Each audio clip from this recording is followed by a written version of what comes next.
Hi, I'm Rowan. Welcome to my educational live streaming masterclass with Canon. People now expect to be able to access education wherever they are in the world anytime. And live streaming's critical for that. This isn't just a fad that's going to last a few months or a few years. I think this is a fundamental shift in the way that people deliver education to people. From my perspective as someone that does this all day, every day, I think it's an amazing time to get involved with doing live streaming, to get involved with video, and to actually invest in these skills now because the demand is only going to continue, and I think it's going to increase. You get to meet people who are working on some incredible things that are making a real difference in the world. And for me personally, getting to meet these people, getting to go to places where people are doing this work, I'm grateful every day for the fact that this is my job. We were recently asked by one of our clients to produce a live stream for one of their conferences that they were hosting for doctors in the region. And it was going to teach them about new updates and how that they'd work with patients, do online consulting, all that kind of thing. Now, the twist of this event was that it was going to be hybrid. So there were going to be people in the room who were going to need to watch the event and interact with it in person. But there was also going to be an online audience as well, who needed to have exactly the same level of experience without necessarily detracting from the fact that they weren't in the room as well. We also had people joining us remotely to do presentations. So we had to think about 3 different audiences, and each of them had their own different requirements. The very first thing that we have to think about when approaching a live stream, of course, is actually whether the venue is capable of hosting a live stream. One of the things that you need, of course, is a good internet connection. You need to be able to make sure that you can send video out in a high quality. Is it fast enough?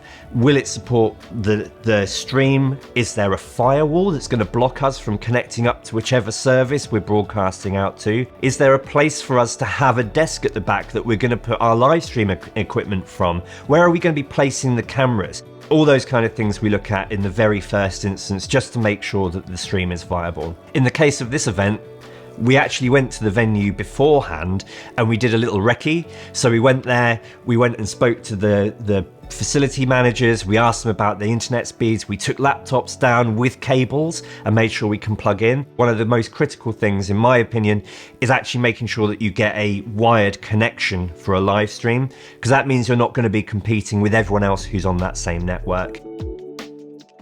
Educational events usually follow a relatively typical format, which is that you'll have presenters who'll be there to share information, and quite often they'll have slides with them. And our job as video professionals is to make sure that we can capture both of those things really well so that the people at home aren't missing out by the fact that they're not actually sat in the room. For this project, we had a couple of different cameras at our disposal. We had 2 PTZ cameras, the Canon CRN300 and the Canon CRN500, and we also had a professional camcorder, the Canon XA75. With our cameras selected, we then had to think about where we were going to place them. So the first position was, of course, the camera that was going to be focusing on the presenters, and for that we used the CRN500. We really liked the fact that it had a slightly larger sensor, because the lighting in the room wasn't quite as good as we were expecting it to be. We had to pull the curtains closed so that the projector could be seen, that kind of thing. The CRN500 had face tracking autofocus, which was great for our camera operator who was actually managing multiple cameras on the day. Instead of having to think about making sure whether the focus was perfectly dialed in, he could be thinking more about the camera position. Is the presenter in frame? Is it looking right generally? Next to the CRN500, we placed on a tripod, just as a locked-off wide, the Canon XA75 camcorder. And the reason we did this is because you never know what's going to happen in a live environment, and you always need to be prepared to have something to cut to in case someone runs across the stage or stands up in a place you didn't expect them to. Finally, we had to think about the placement of the CRN300. And the reason that I wanted a second PTZ camera is because in this situation, and this is really common in educational environments, we knew that there were going to be people asking questions in the audience. So by having that placed, looking out into the audience, it meant that we could cut to that camera when something was happening in the room, but it also meant that we could send that feed to our virtual presenters and they knew that people were listening and paying attention, which is vital feedback for people who are delivering a presentation. With live streaming, you don't get a second chance. What you stream that day is what people see. And particularly in an educational environment, the people watching your stream need to get that information crystal clear the first time they watch it, because the last thing you want is for them to go away having missed something really important. We were able to set up a little station for the camera operator where they had a monitor that they could see the feeds coming from the two PTZ cameras. And it meant that that person could sit there for the full day, which was about 8 hours of continuous streaming, and not get fatigued, and actually keep an eye on 3 cameras and do a great job with it. A piece of equipment that was absolutely critical to our camera operator's setup was the Canon RC IP100 controller for the PTZ cameras.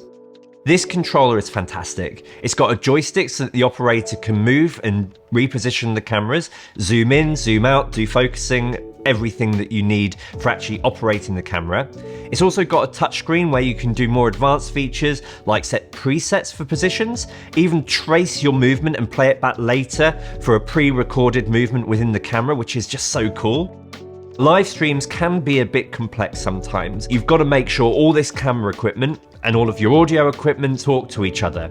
I sat down and I prepared a technical diagram that showed where the cameras would be, where the vision mixer would be, where the sound desk would be, where the camera operator's station would be, and also where the station for our virtual callers would be as well. And I basically drew lines between all of these saying what cables would connect everything together.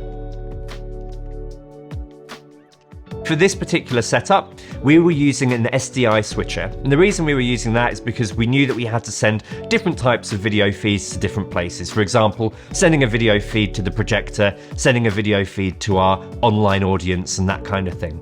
All of the cameras had SDI functionality. We were able to run cables around the room and make sure that everything was plugged in and worked. For the PTZ cameras, we also had to think about how we were actually going to get functionality to control them from our operator's desk. So for that, we used Ethernet. One of the things that's really interesting and exciting about these PTZ cameras is that they can actually be powered over Ethernet as well. So with the right type of network switch, you only have to run one cable out to them and you can do control, you can do power, you can even do the video signal through it as well. Once we had everything connected together, it was a case then of actually getting it out to the virtual audience. The switcher we were using had a USB connection, which meant that we could plug it into a laptop and use it as if it was a webcam. So from Microsoft Teams, we were able to just go into the settings, choose our video source as our vision mixer, and our audio source as our vision mixer as well, and it just worked, and it was nice and easy. One of the things that struck me about all this kit and all of this setup that we had is that actually in the scheme of things, if you're technically minded, none of it's particularly complicated to do. You've got to be curious, you know, you've got to be passionate about video and live streaming and video production. You've just got to be really determined to do this, and you've got to think about the bigger picture of what you're actually doing. It's not about turning up and putting some cameras in a room, it's about actually facilitating learning, facilitating education, and you're playing a part in whatever the bigger picture is of what those people are talking about, because you're helping it get out there.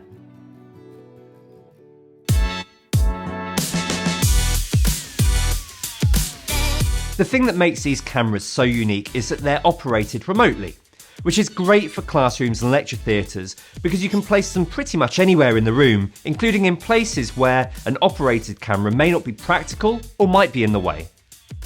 In the context of the project we were working on, this meant that our operator could sit somewhere else on the other side of the room and still control the cameras.